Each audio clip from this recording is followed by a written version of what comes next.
Good evening, everybody. How we doing? Welcome back to the Defense Against the Dark Arts class.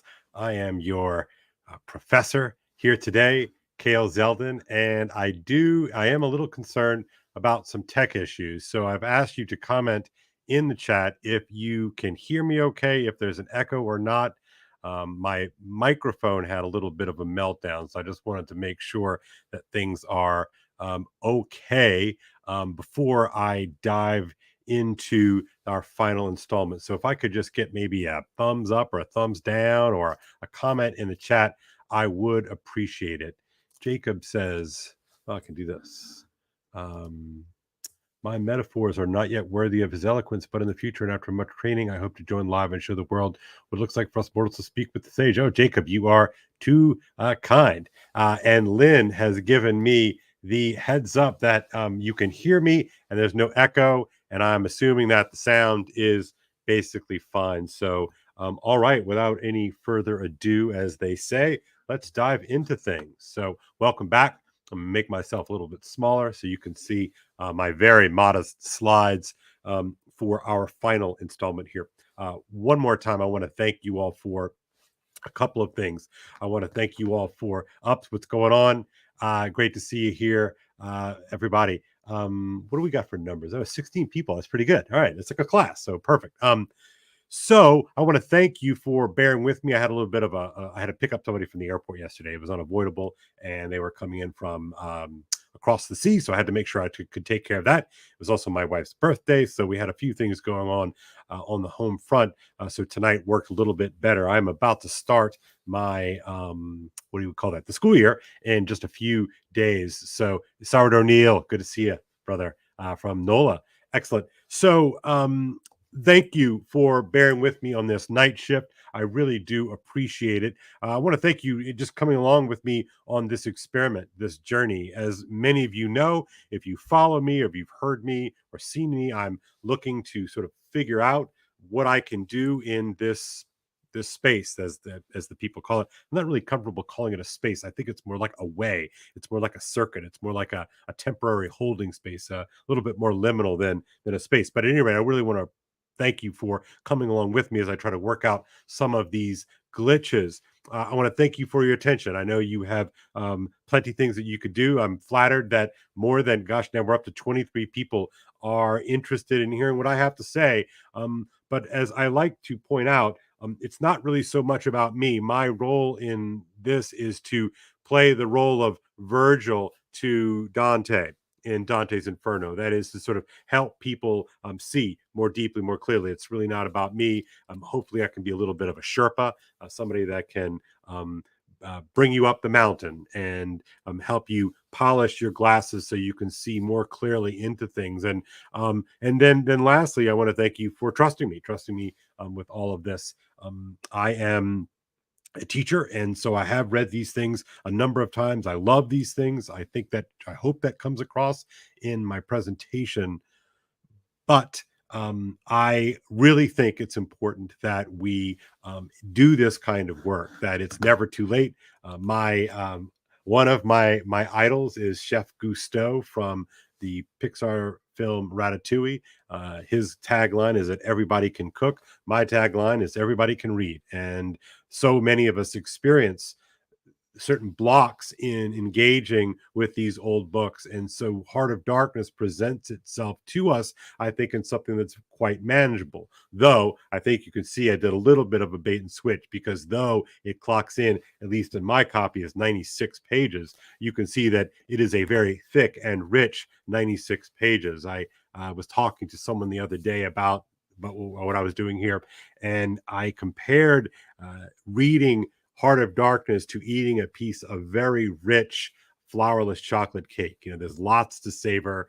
You can't take too much in one sitting, but that's in many ways, that's the point. That's what I want us to savor, because and this, of course, plays into Marlow's conception of what makes a good story. So let's just dive right in.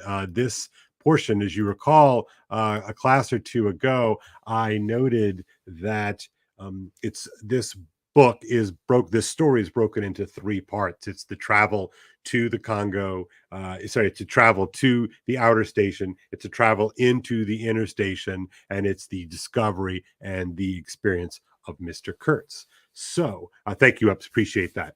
I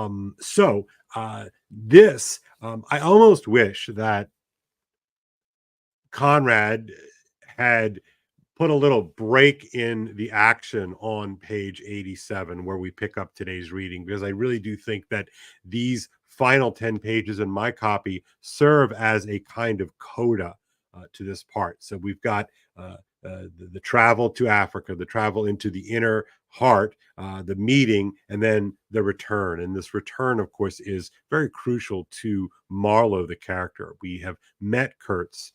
We have had that experience along with Marlow. And Marlow, of course, is very concerned as a storyteller. He's very concerned that he is not conveying the sensation of what it feels like to have this experience. And I have spoken about this before, and I cannot emphasize it enough, but a well-told story is in and of itself an experience. And the way that these things work in our own minds, there's some fascinating write-ups on this, some research, but the way that we pack stories and movies is similar to the way that we pack experience. And so we can feel this. And I certainly today, when I was doing my reread, this final 10 pages, I just sat here in my office and just sort of savored it and was really moved by the pain of this re-entry into civilization.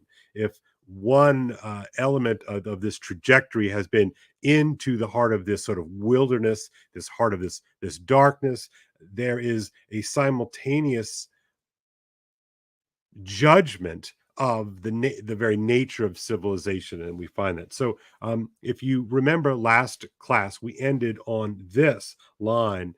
I went no more near the remarkable man who had pronounced a judgment upon the adventures of his soul on this earth. The voice was gone. What else had been there? But I am, of course, aware that the next day the pilgrims buried something in a muddy hole. And I just love that image, this sort of visceral image of these pilgrims who are not pilgrims, burying, which they're not burying. They're just sort of stuffing Kurtz in a muddy hole on the side of the river as they make their way back to the outer station. So this ignominious departure of Kurtz from the world, most people just saw nothing. They just saw something pathetic. But Marlow, on the other hand, has had a tremendous experience, one that he can't quite make sense out of until he tells the people on board the Nelly this story. And so we can almost think of storytelling as a way of creating this aesthetic emotion that we can make sense out of that experience. And so our question, I think, to begin tonight's class is, what will Marlow do with this knowledge? What kind of knowledge is it? It's not the knowledge of solving for X. It's not the knowledge of 2 + 2 = 4. It's not even the knowledge of a rhyme scheme or anything like that. It's a different kind of knowing, which I will contend is almost post-Cartesian in its import.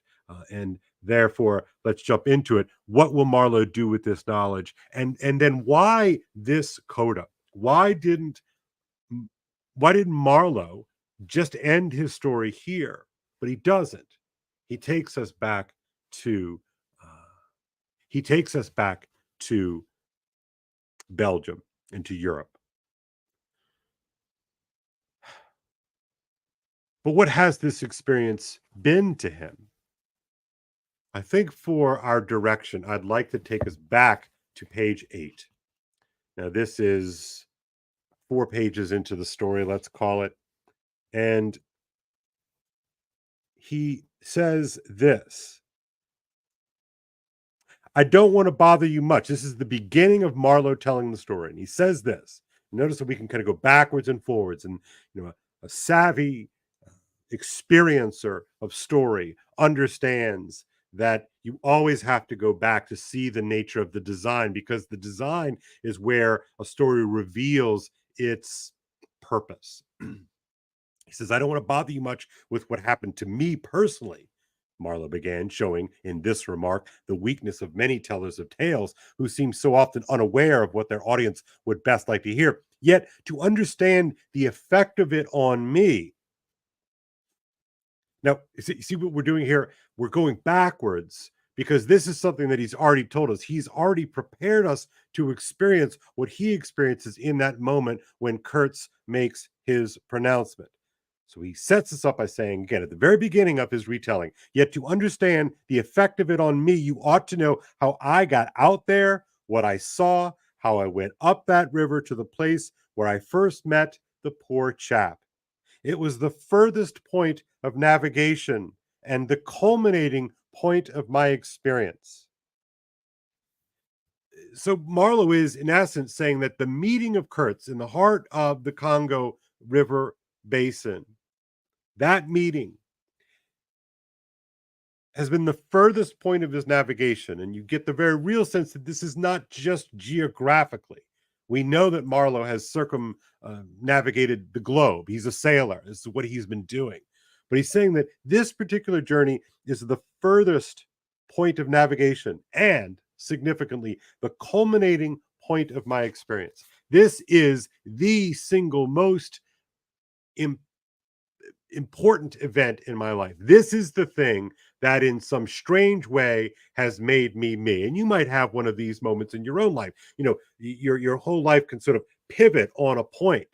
You know, there's sort of before this point, Kale, and there's after this point, Kale. And, you know, that can shift and change, of course. But for Marlow, this is the most important thing in his entire life. And now look at us. We have been privy to this story. We have been given access, an insider's access to this most important event in his life, the culminating point of his experience.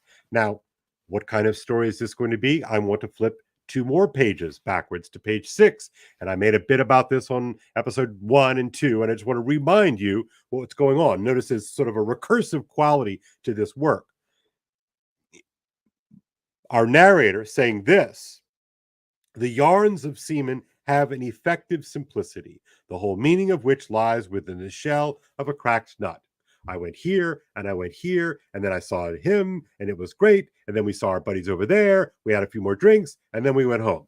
That's the story. That's the simple aspect of a typical sailor story. Marlow's is not like that. In other words, the delivery is not really the point, as long as you get it. You know, it's like when I was a little kid and I used to really like salsa. And so I would just take one chip and just keep eating the salsa because I thought the chip was just to deliver the salsa. It was only later that I understood, of course, that you should eat both of them. You know, I was one of those kids at any rate. But as has been said, Marlow was not typical. He's a weirdo. Marlow was not typical if his propensity to spin yarns be accepted.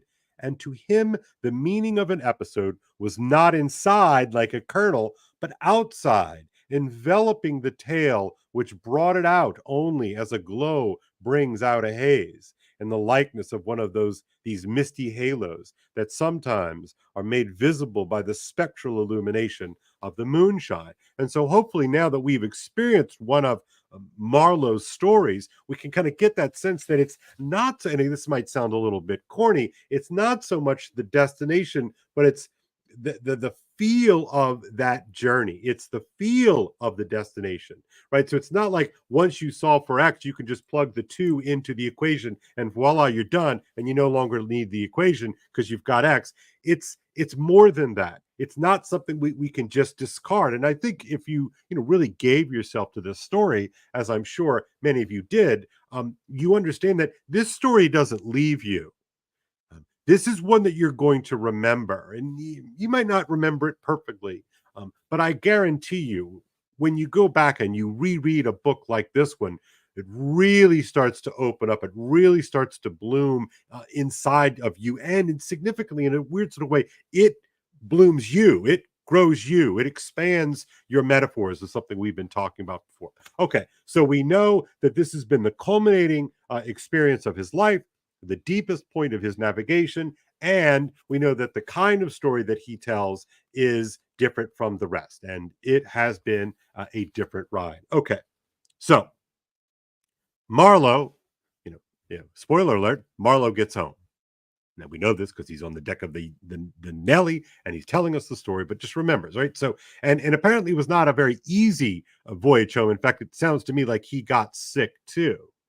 However, as you see, I did not go to join Kurtz. Now, this is, I'm starting tonight's reading, middle of page 87, right after they bury Kurtz in the muddy hole.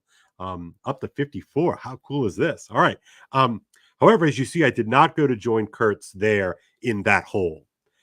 I did not. I remained to dream the nightmare out to the end and to show my loyalty to Kurtz once more.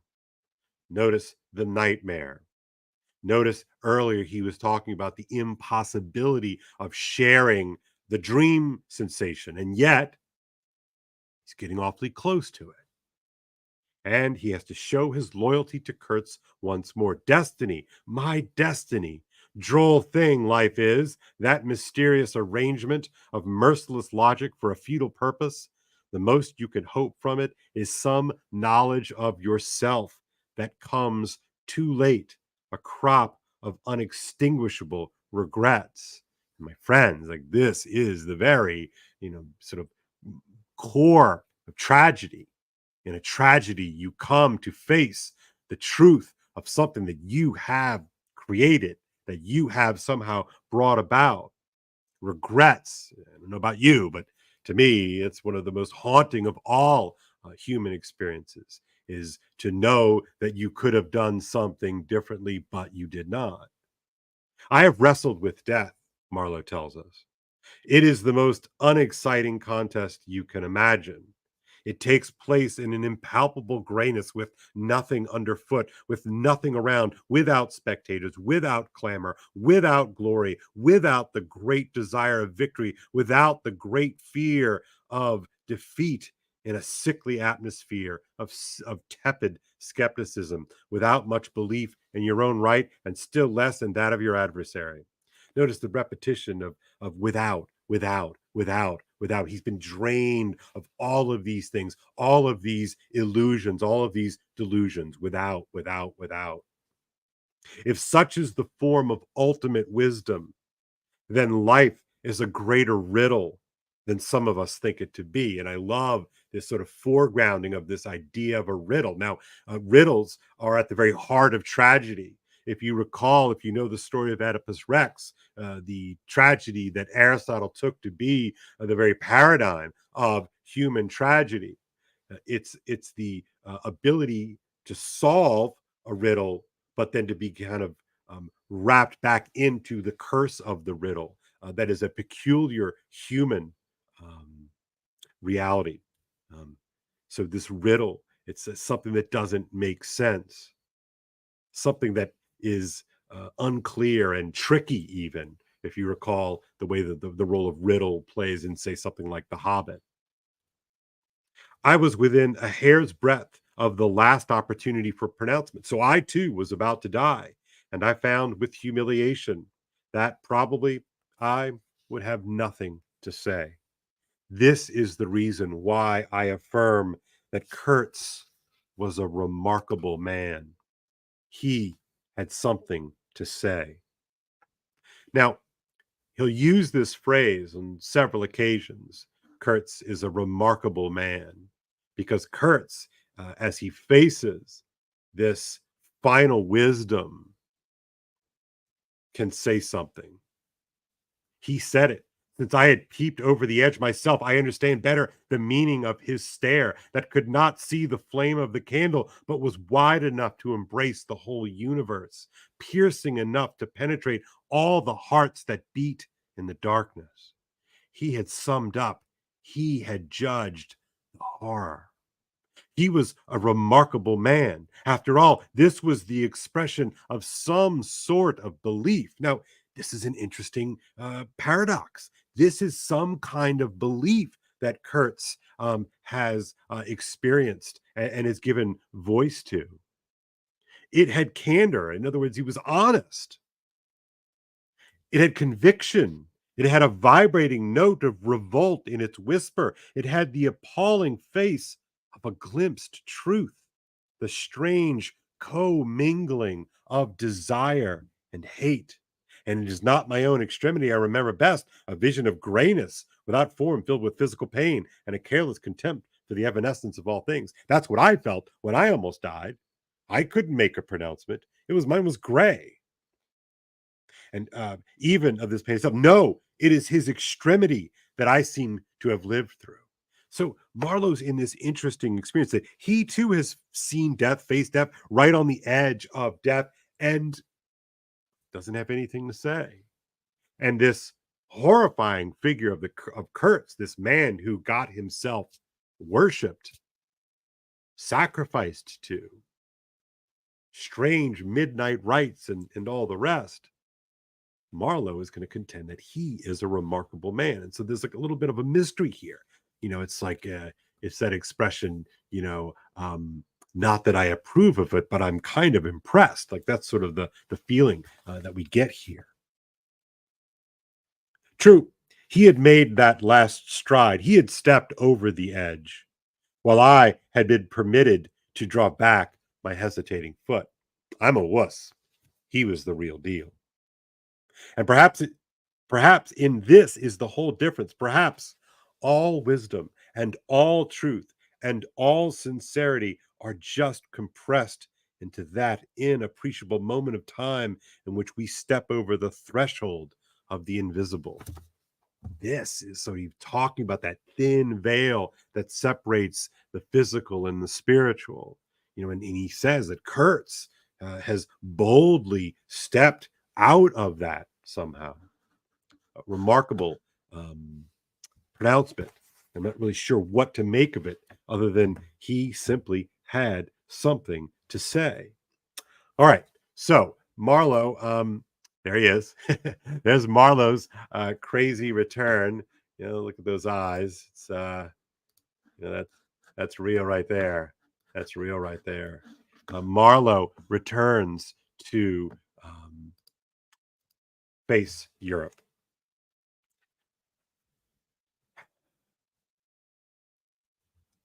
And I think it is here that I am inclined to think about what would such an experience have meant for somebody like Marlow, a man who has been no stranger to adventure, no stranger to voyages. He's gone all around, and this he has reserved for kind of like the special moment.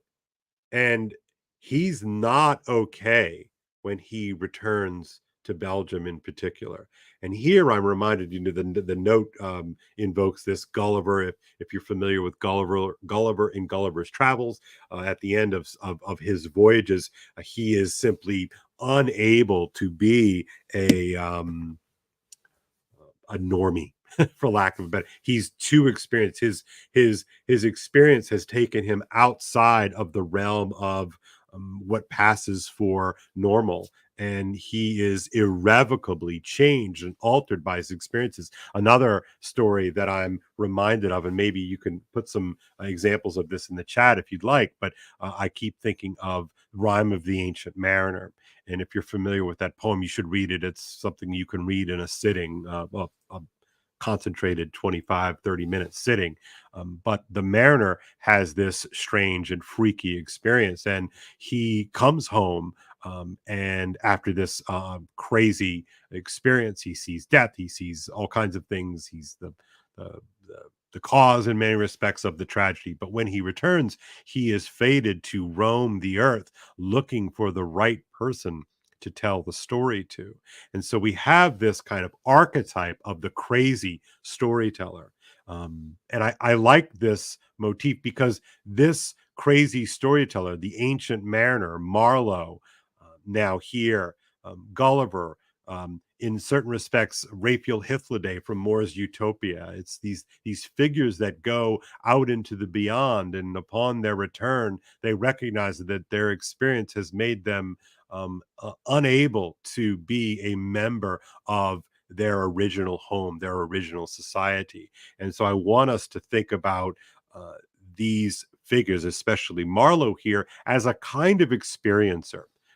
This is I'm explicitly invoking the language of ufology, that you've had this sort of weird alien experience. Indeed, Cassie, like a war experience, you can't quite come back. Like, what kind of ritual would you have in order to reintroduce such an experiencer into the workaday world, let's say?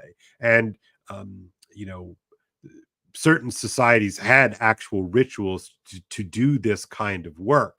Um, but there is something, I think, honest about that inability for an experiencer to come back. And, you look at some of the, even some of the saints, you think of somebody like Ignatius Loyola, or you think of somebody like Francis of Assisi. They have this strange brush with death, this strange experience.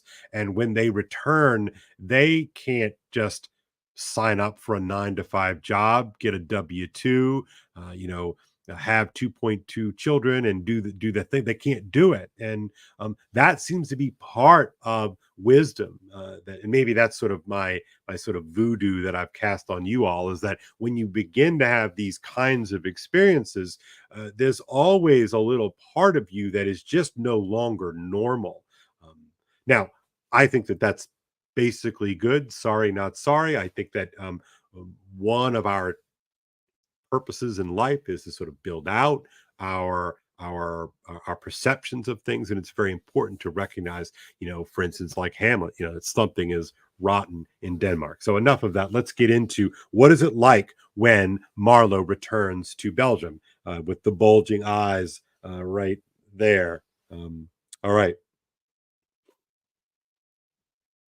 No, they did not bury me, though there is a period of time which I remember mistily, with a shuddering wonder, like a passage through some inconceivable world that had no hope in it and no desire. I found myself back in the sepulchral city, resenting the sight of people hurrying through the streets to filch a little money from each other, to devour their infamous cookery, to gulp their unwholesome beer, to dream their insignificant and silly dreams. And imagine, just a few short months ago, you're Marlowe and you meet this madman, Kurtz, and you have this experience and you almost die yourself, and you're out in the middle of nowhere, and in the savage wilderness, and you can't imagine, at the very same time you're going through this, there are people hanging out in Belgium eating their good food and drinking their beer and just pretending like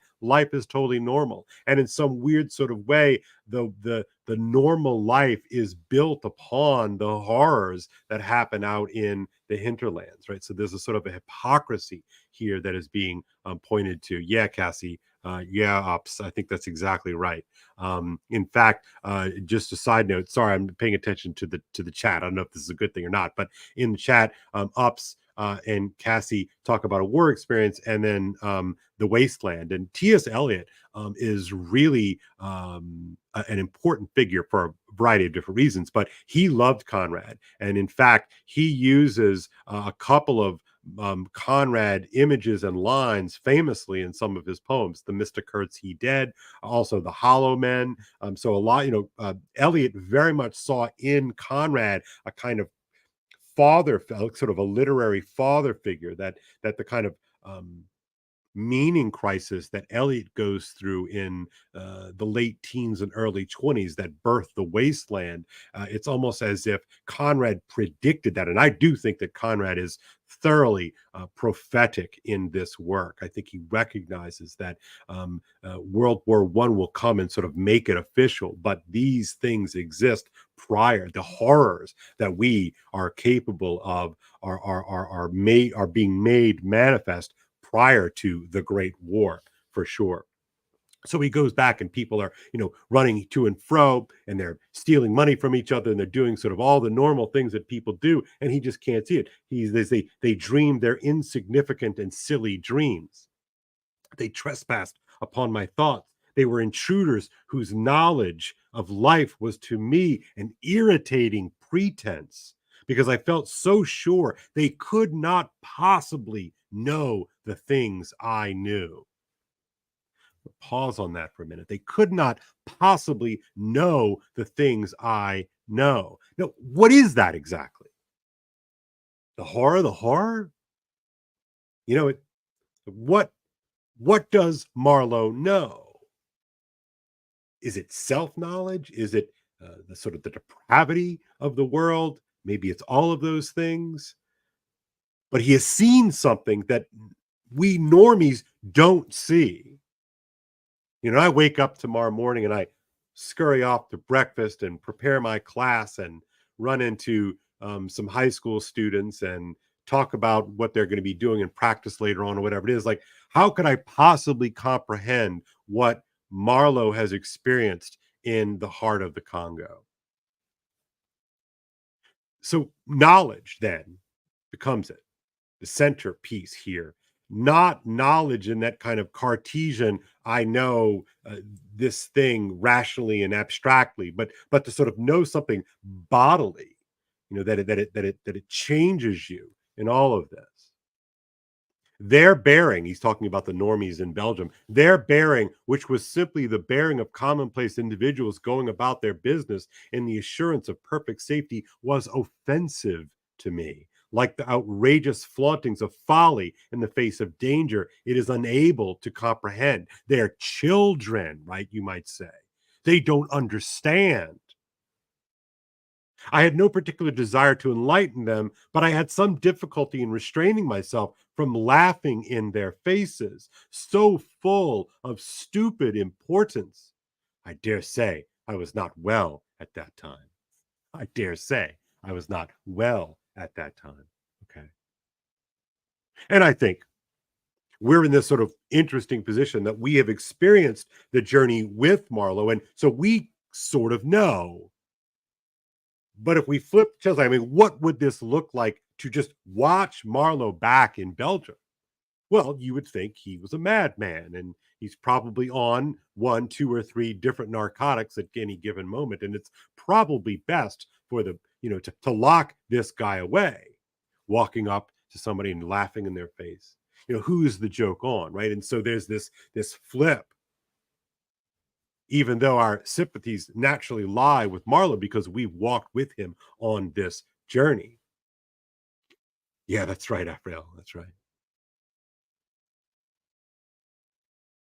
I was not well at this time. I tottered about the streets. There were various affairs to settle, grinning bitterly at perfectly respectable persons. I admit my behavior was inexcusable, but then my temperature was seldom normal in these days, right? So he's running a fever, the aftermath of whatever he caught, the malaria probably that he caught while he was on his way out of Africa. My dear aunt's endeavors to nurse up my strength seemed altogether beside the mark. It was not my strength that wanted nursing. It was my imagination that wanted soothing.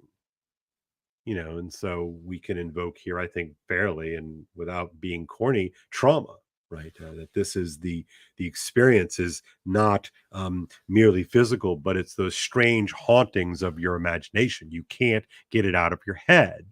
Um, and yeah, so you can understand why Coppola, for instance, uses the Heart of Darkness to tell his Vietnam story.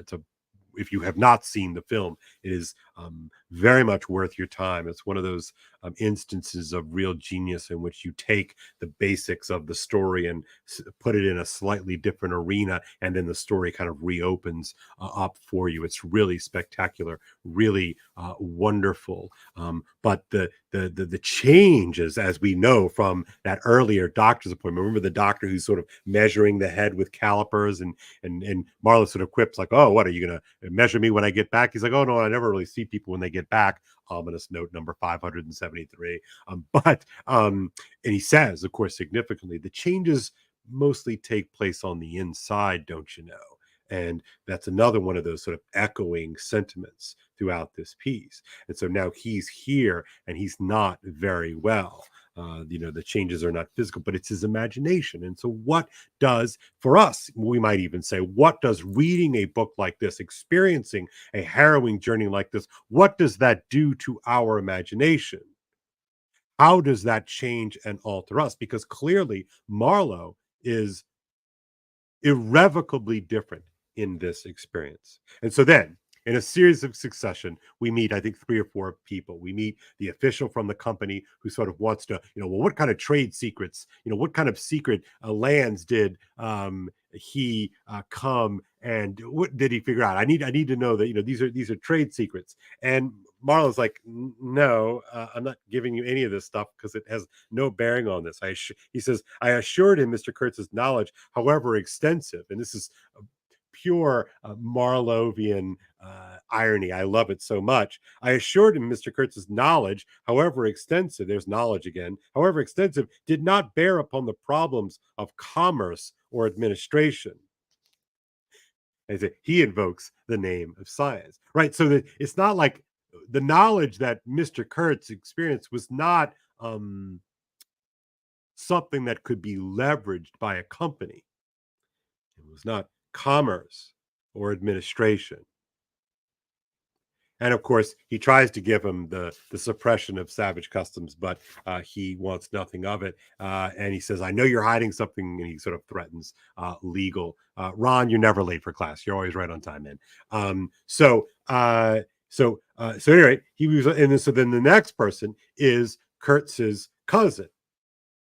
And so Kurtz's cousin comes, and he's kind of a musician type, and he says, "Oh, Kurtz was amazing." He says, incidentally, Kurtz's cousin. This is 4 lines from the top on page 90. Incidentally, he gave me to understand that Kurtz had been essentially a great musician. So this is interesting detail. Now, before I keep going here, I just want to point out that we have gotten, so we were told the story first.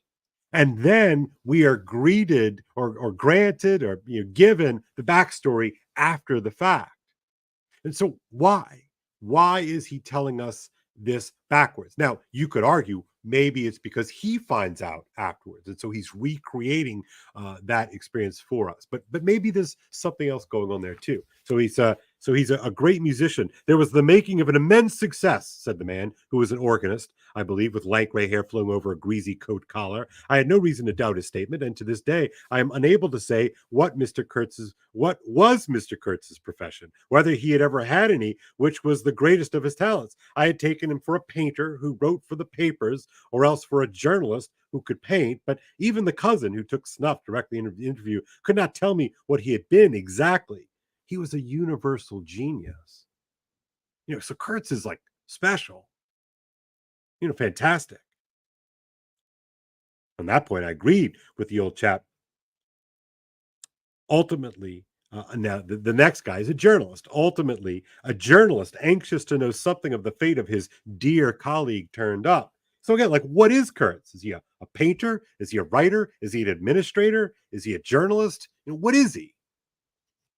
This visitor informed me Kurtz's proper sphere ought to have been of politics on the popular side, kind of populist politician. He had furry, straight eyebrows, bristly hair cropped short, an eyeglass on a broad black ribbon, and becoming expansive, confessed his opinion that Kurtz really couldn't write a bit, but heavens, how that man could talk. He electrified large meetings. He had the faith, don't you see? He had the faith. He could get himself to believe anything. He would have been a splendid leader of an extreme party. What party? I asked. Any party, answered the other. He was an extremist. Did I not think so? I assented. Did I know, he asked, with a sudden flash of curiosity, what it was that had induced him to go out there? Yes, said I, and forthwith handed him the famous report for publication, and he gives it to him. And so all that's left now is the small package for the girl. So Kurtz is a musician, he's a journalist, he's a painter, he's a rhetorician, and an extremist politician type. I don't know about you, but it's hard not to think of some of these later day totalitarians. Kurtz is a kind of proto-totalitarian in temperament. Obviously, he never takes over a whole country and does that whole thing, but you could argue that he kind of takes over the Congo Valley, the Congo River region. So this is the emergence, before we see it happen in the world scene, the emergence of a certain type, a profoundly impressive, great, but scary type. And so that's what I mean, that Conrad sees potential. The poet, right, can kind of get there first. The poet can imagine what can be, right? I'm not going to say unburdened, so you can stop it right now. But the poet can imagine what a possibility, the what if, and so Kurtz is a kind of dark poet, a kind of anti-poet who can conceive of that which we mere mortals would not dare to think, much less, bring about and bring into existence. Top of page 91, 5 lines from the top. All that had been Kurtz's had passed out of my hands. His soul, his body, his station, his plans, his ivory, his career. Notice the way that Marlow is echoing Kurtz's own words: my ivory, my station, my intended. There remained only his memory and his intended, his fiancée. And I wanted to give that up too, to the past, in a way, to surrender personally all that remained of him with me to that oblivion, which is the last word of our common fate, oblivion. I don't defend myself. I had no clear perception of what it was I really wanted. Perhaps it was an impulse of unconscious loyalty, or the fulfillment of one of these ironic necessities that lurk in the facts of human experience. What that might be, those pleasantries that we have to kind of traffic in order to be civil and kind. He's going there, my friends. So he makes his way to Kurtz's fiance's house, his intended. I thought his memory was like the other memories. I'm just continuing here. I thought his memory was like the other memories of the dead that accumulate in every man's life, a vague impress on the brain of shadows that had fallen on it in their swift and final passage. But before the high and ponderous door, between the tall houses of a street as still and decorous as a well-kept alley in a cemetery, I had a vision. Okay, so you circle that anytime you have a character that has a dream or a nightmare or a vision, circle it, because this is the author doing one of these. Hey, like, look at this. This is something going on. I had a vision of him on the stretcher, opening his mouth voraciously as if to devour all the earth with all its mankind. He lived then before me in this vision. He lived as much as he had ever lived, a shadow insatiable of splendid appearances, of frightful realities, a shadow darker than the shadow of the night and draped nobly in the folds of gorgeous eloquence. Is this memory? Is this vision? The vision seemed to enter the house with me. The stretcher, the phantom bears, the wild crowd of obedient worshippers, the gloom of the forest, the glitter of the reach between the murky bends, the beat of the drum, regular and muffled like the beating of a heart, the heart of a conquering darkness. So all of that he had experienced in the heart of Africa, he is now haunted with in a very real way. All of that is invoked. It's as if it's all happening again, right in his experience. It was a moment of triumph for the wilderness, an invading and vengeful rush, which it seemed to me I would have to keep back alone for the salvation of another soul. So he has to now protect this soul from all of that. And the memory of what I had heard him say afar there, the horror, within horned shapes, stirring at my back in the glow of fires within the patient woods, those broken phrases came back to me, were heard again in their ominous and terrifying simplicity. I remembered his abject pleading, his abject threats, the colossal scale of his vile desires, the meanness, the torment, the tempestuous anguish of his soul. So all of this is reinvoked in this moment. The dusk was falling, 2 paragraphs down, and this is the description we get of Kurtz's intended. She came forward, all in black, with a pale head floating toward me in the dusk. She was in mourning. It was more than a year since his death. Of course, the convention is that actually, even with an intended, it would have been much less than this. But let's just call it would have been proper to mark the passing for a year. And so the expectations that she would have been in black, but this is well past that year. So she is devoted, we might say. It was more than a year since his death, more than a year since the news came. She seemed as though she would remember and mourn forever. She took both my hands in hers and murmured, I had heard you were coming. I noticed she was not very young. I mean, not girlish. She had a mature capacity for fidelity, for belief, for suffering. So this is no sort of um, uh, small, pithy little thing. She's like, real. This fair hair, the room seemed to have grown darker, as if all the sad light of the cloudy evening had taken refuge on her forehead. This fair hair, this pale visage, this pure brow seemed surrounded by an ashy halo from which the dark eyes looked out at me. Their glance was guileless, profound, confident, and trustful. In other words, she remains a true believer, guileless. She's not putting, she really believes this. This is what she thinks. She carried her sorrowful head as though she were proud of that sorrow, as though she would say, I alone know how to mourn for him as he deserves. But while we were still shaking hands, such a look of awful desolation came upon her face that I perceived she was one of those creatures that are not the playthings of time.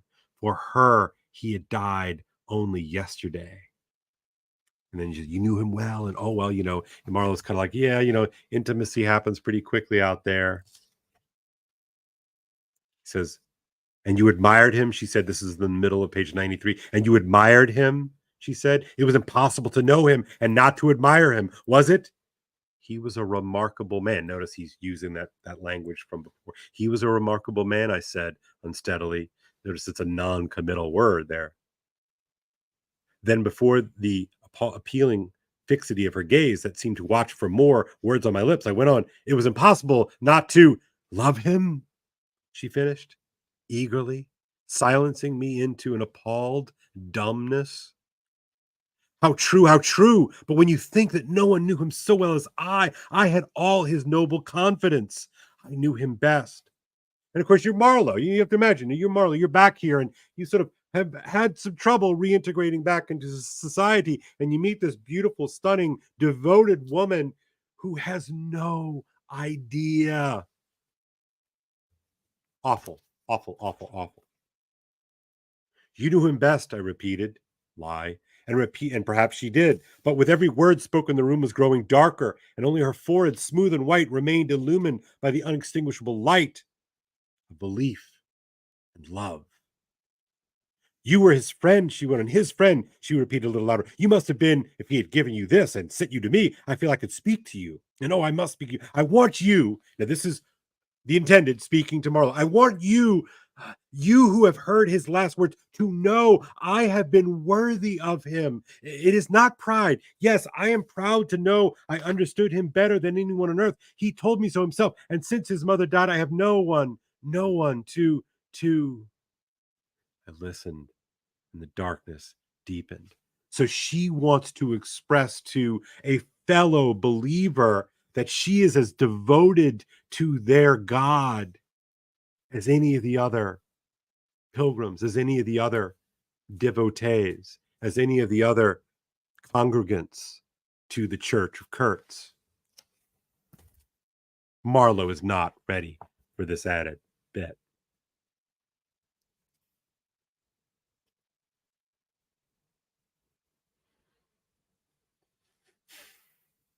She goes on. He drew men toward him by what was best in them. It is the gift of the great. And Kurtz is a great man. I didn't say good, but great. It's an important distinction between those two things. Not all great men are good, and not all good men are great. Consequential. Could get groups of men to do things for them.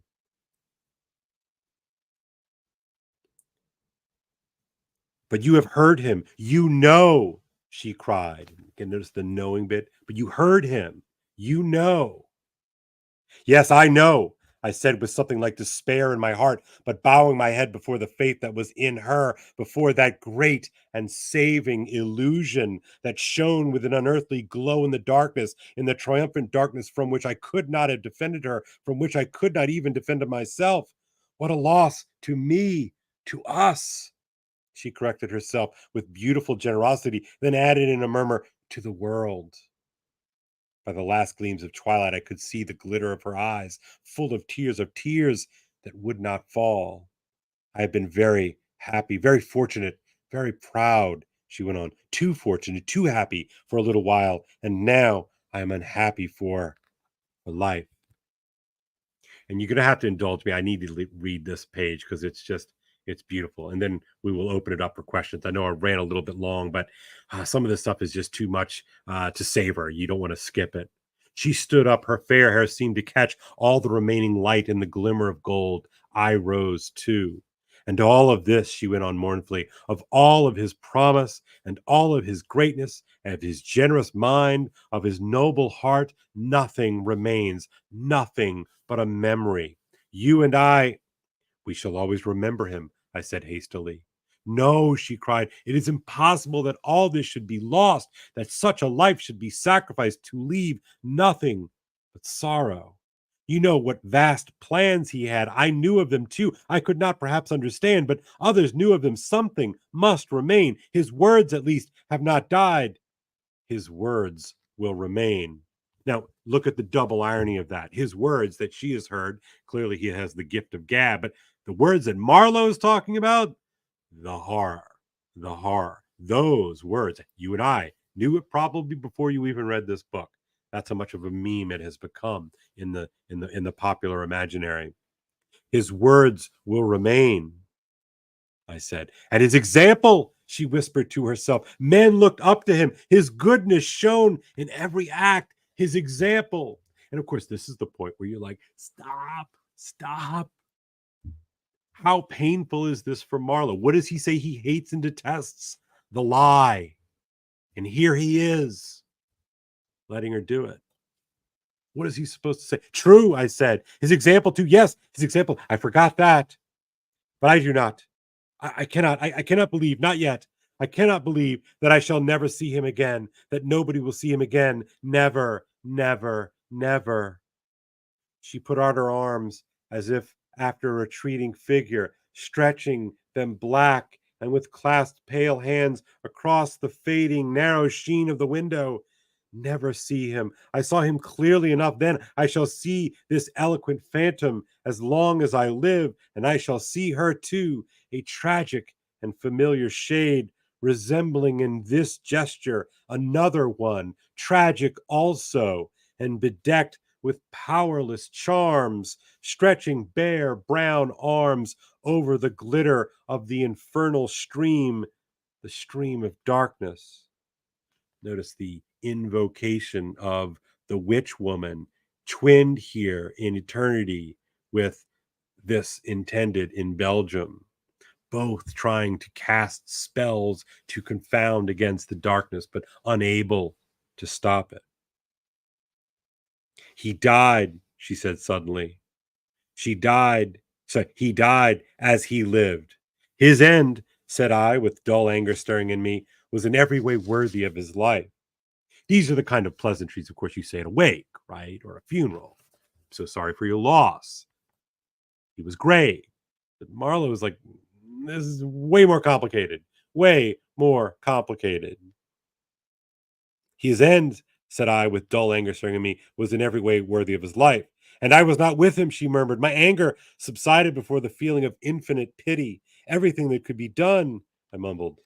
Ah, but I believed in him more than anyone on earth, more than his own mother, more than himself. He needed me, me. I would have treasured every sigh, every word, every sign, every glance. I felt like a chill grip on my chest. Don't, I said in a muffled voice. Forgive me. I have mourned so long in silence. In silence. You were with him to the last? I think of his loneliness. Nobody near to understand him as I would have understood. Perhaps no one to hear. To the very end, I said shakily. I heard His very last words. I stopped in a fright. Uh-oh. Repeat them, she said in a heartbroken tone. I want something to live with. I was on the point of crying at her. Don't you hear them? The dusk was repeating them in a persistent whisper all around us, in a whisper that seemed to swell menacingly like the first whisper of a rising wind. The horror, the horror, the horror, swirling around. His last word, to live with, she murmured. Don't you understand? I loved him. I loved him. I loved him. I pulled myself together and spoke slowly. The last word he pronounced was, your name. I heard a light sigh, and then my heart stood still, stopped dead short by an exulting and terrible cry, by the cry of inconceivable triumph and of unspeakable pain. I knew it. I was sure. She knew. She was sure. I heard her weeping. She had hidden her face in her hands. It seemed to me that the house would collapse before I could escape, that the heavens would fall upon my head, but nothing happened. The heavens do not fall for such a trifle. Would they have fallen? I wonder if I had rendered Kurtz that justice which was his due. Hadn't he said he wanted only justice? But I couldn't. I could not tell her. It would have been too dark altogether. Marlow ceased and sat apart, indistinct and silent, in the pose of a meditating Buddha. Nobody moved for a time. We have lost the first ebb, said the directress suddenly.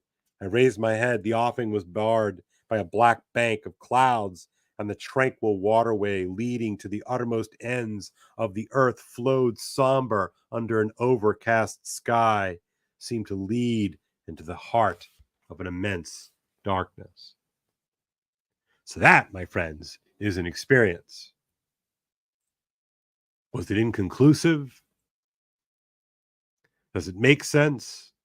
And what about my question? I mean, why does Marlow choose to end the story this way?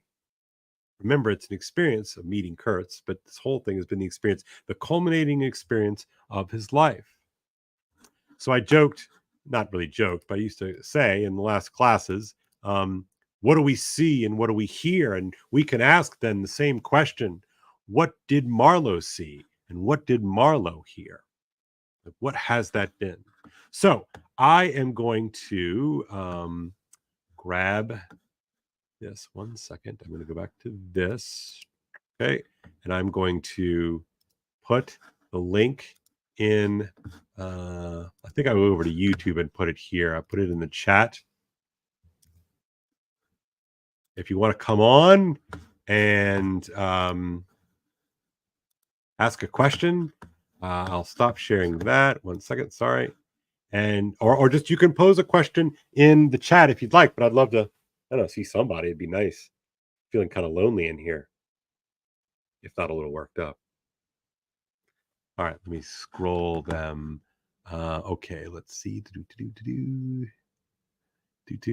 Okay, there are 140 of you people. Like, God bless you. Seriously, I can't believe you did this. Oh yeah. Is it time? Is it okay for me to grift yet? Yeah. If you like this material, if you could give me some kind of feedback, that would be wonderful. Afriel, coming on board. All right, you want to come on, Afriel? Hey, what's up? How's it going? Give me 1 second. Okay, there we go. Now I'm not dual audioing. Oh yes, I know the pesky mute button. Mm-hmm. So what's up? Not too much. Can I voice not a complaint, but yeah, go ahead. I think this was more of a transfiguration class than a defense against the dark arts class. Oh. All right. Well, does that say it? What? How so? How so? So, when I think defense against the dark arts, because we've been talking about this a little bit behind the scenes with Grizz, specifically talking about like the 5th book, the 16th and 18th chapters of like when they were first forming Dumbledore's army. The whole point of them coming together was to learn the spells themselves and to practice using the spells on one another. Fair. And to me, this is more looking at and understanding the way that people transform through time. And that's like, it's probably a better way of saying it, but transfiguration class is the best one that I can think of. No, I like that. I follow what you're doing. Yeah, I guess my defense is probably that I'm trying to I don't know how to do super chats, Matt. I'm sorry. Oh yeah, I have a grift banner. Should I do that? I'll do it later. Yeah, pretty hard up over here. I think in order, you have to learn how to experience something like this. And in the learning how to experience something like this, you recognize that that is part of the defense. You know, and I get what you're doing in terms of working with the metaphor of defense against the dark arts. I would say that phase one maybe is this again. How can I dive in and sort of have this kind of experience, right? You know, it's so important. I think it's so important to recognize the need to have these kind of experiences that are sort of yours and not yours, right? I mean, the three of us did not go on a ship, you know, a steamboat up the Congo River, but we kind of did, right? You know, the three of us did not go to Hogwarts really or physically, but we kind of do, right? And so stories build out that kind of experience in that way. Go ahead. What? I was gonna like Neil wanted to chime in before he left, but he's got to take care of something. Neil. All right. Well, you know, so that part of the defense against the dark arts, right, is figuring out how to see in and through a story, right? Not in that way that you can sort of see through, oh, like, well, what's really going on is this, right? As a way to kind of deflate it or to sort of dismiss it as, oh, it's just this, you know, because in graduate school, I remember, you know, when you'd have the sort of the various schools of grievance, you know, the various hermeneutics of suspicion, it was always a way of feeling superior to the work, right? So if we were reading, I don't know, a British novel, you know, set in the 19th century, well, what you really need to pay attention are all the things that he's not talking about, you know, empire and racism and all these kinds of things. And so all of those were ways of attacking what a good book or an old book or a great story can actually do. So in part, the defense against the dark arts is to learn how to see a story again and be taught by it. So it's a sort of a learning, a sort of a posture toward it. You know, now look, this gets super complicated because we haven't even talked about, you know, what is it like to read, I don't know, like Aristotle, or, you know, what is it like to read, you know, Descartes, or what is it like to read Marx or Freud? You know, we can get into all that, but if we're just sort of talking about, you know, at its root, you know, if we are spending all this time trying to figure out story, because I believe that story is prior, right? That philosophy, as important as it is something that comes along trying to figure out how to explain story, right? And so it's no surprise to me, you know, that Aristotle and Plato, for instance, saw Homer in almost sort of scriptural reverence, right? Because these are the stories that form a people. You know, philosophy doesn't form a people; stories form a people. And so I think what Marlow is doing is sort of reclaiming a certain power in telling a story that's not just give me the facts, right? Not just I went here and I went here and I went here and I went here, but rather is you know, the experience itself becomes the way in which in like and I mean this literally, like informs you, right?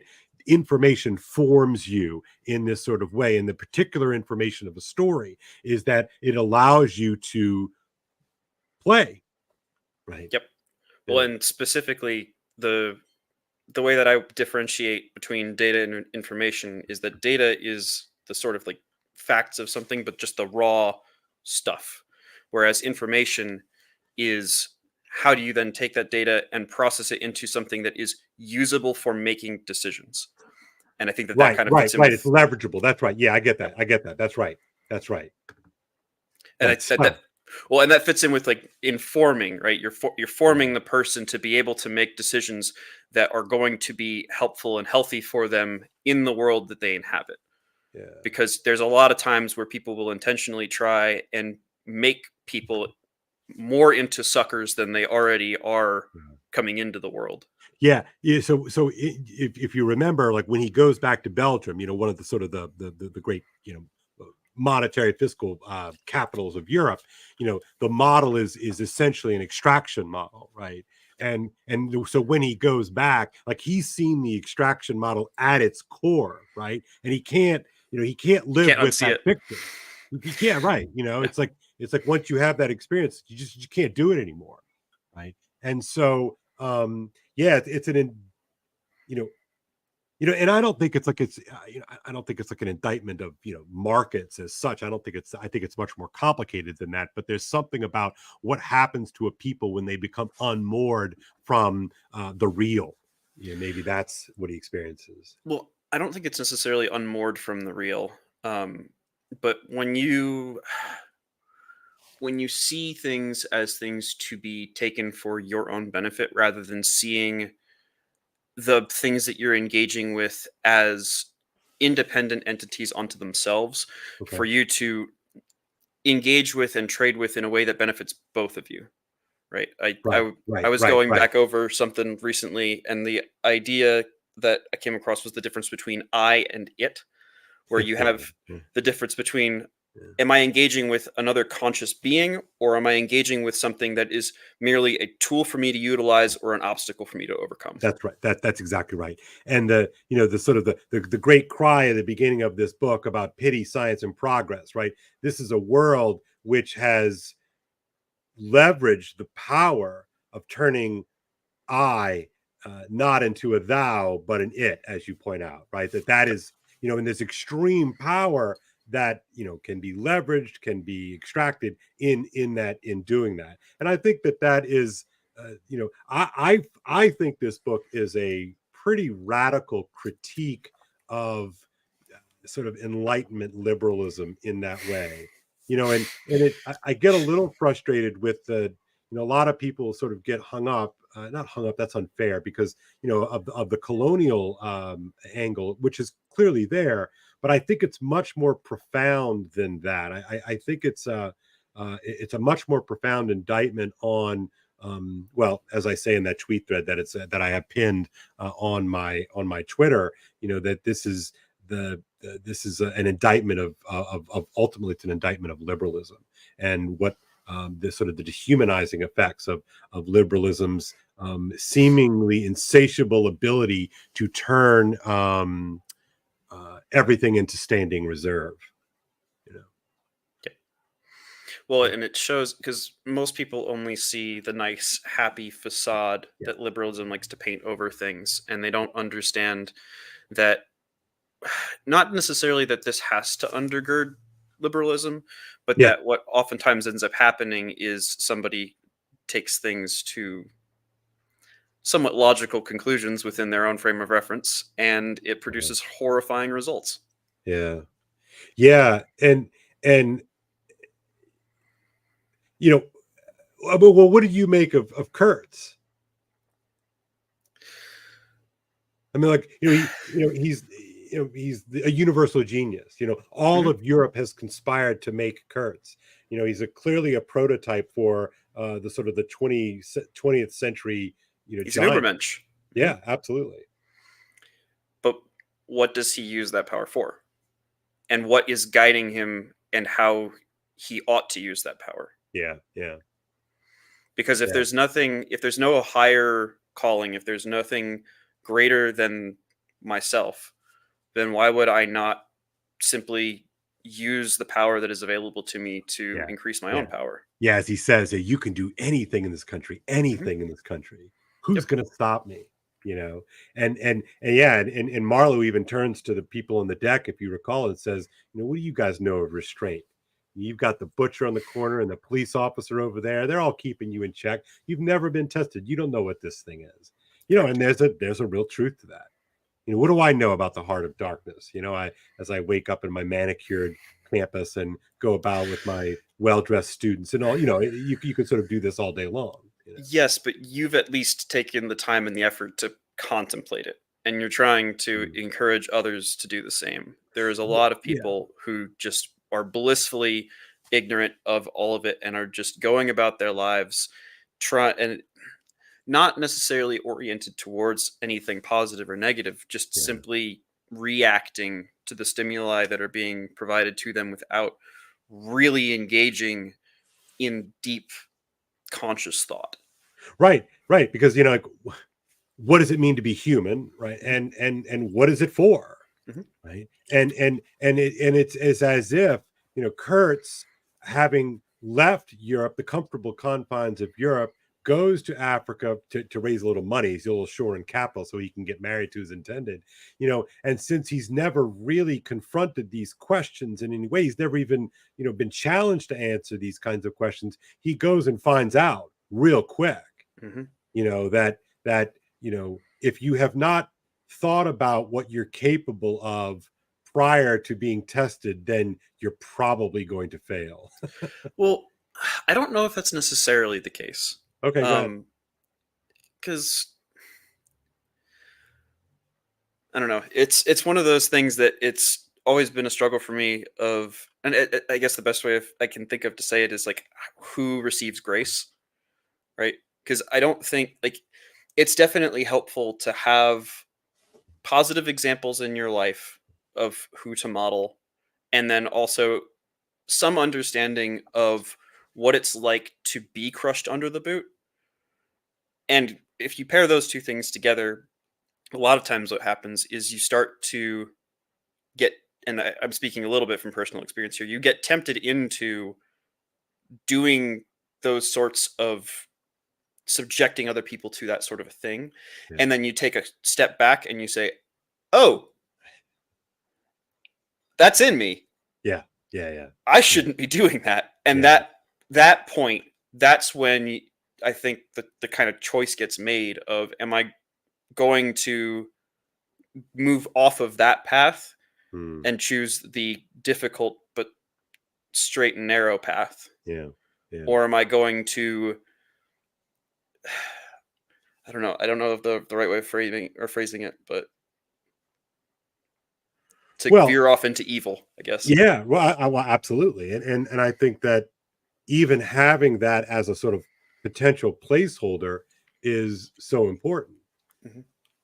And it would seem, I mean, like, what kind of person goes off into this and says, yeah, we really need to learn how to appear to these people, these natives, as if we're gods. And just like, did you hear what you just said? Why wouldn't you?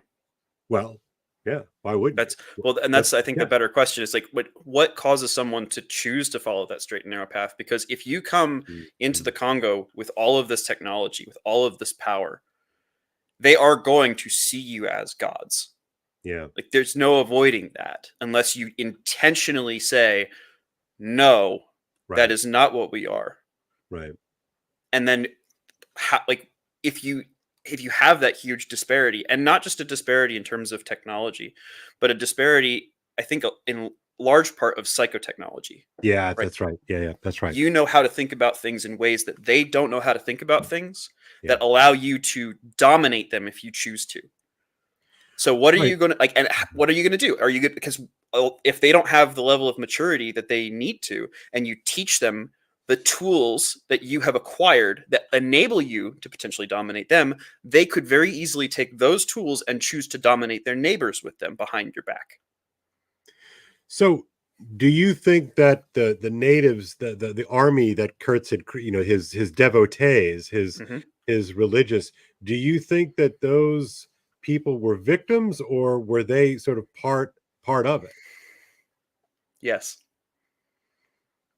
Have you watched Supernatural before? No.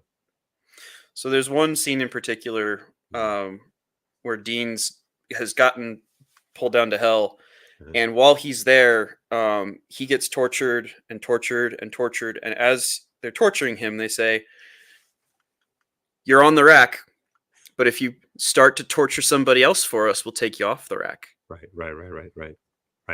And eventually he succumbs to it. And Yeah. so it's simultaneously victim and perpetrator. Yeah. I follow that. Yeah, that probably tracks. That's good. All right. Well, Afriel, I'm kind of honestly, I'm a little bit tired at this point. Not from you, but just it's been a day, and we're an hour and something in. So, small comment. See what Up says. He says, small comment. Conrad's use of imagery and symbolism to build tension and foretell the events that will unfold is exquisite.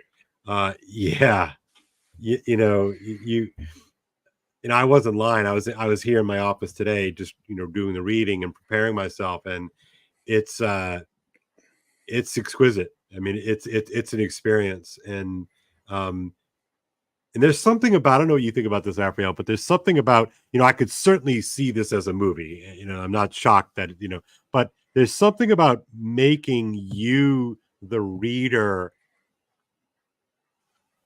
produce the images in your head. There's something peculiarly powerful about that. Mm-hmm.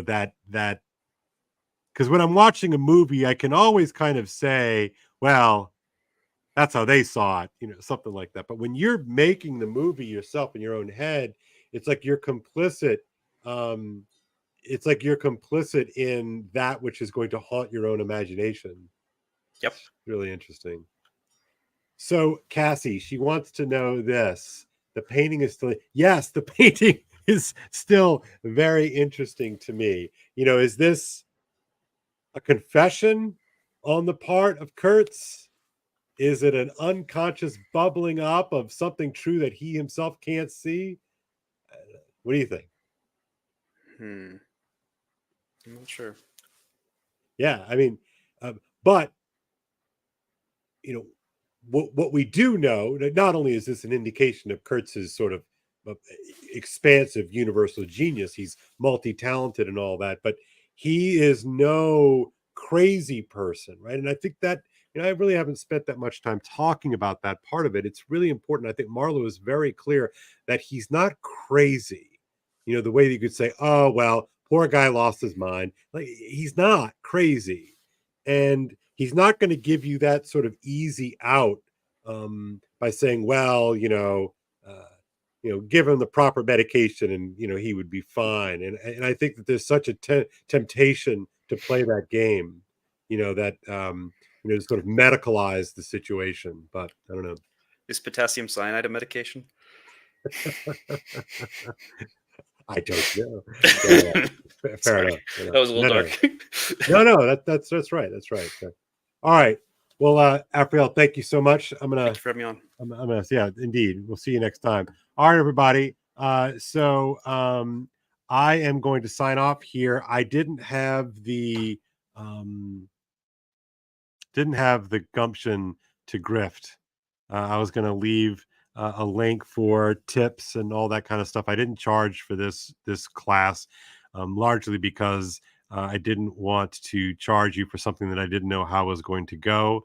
But this is the direction that I want to take my work, and hopefully you find that it is as worthy as my own students in real life think it is. And so any suggestions on that front would be welcome. If you want to reach out to me, my email is klzeldin@gmail.com. You can always hit me up on the Twitter.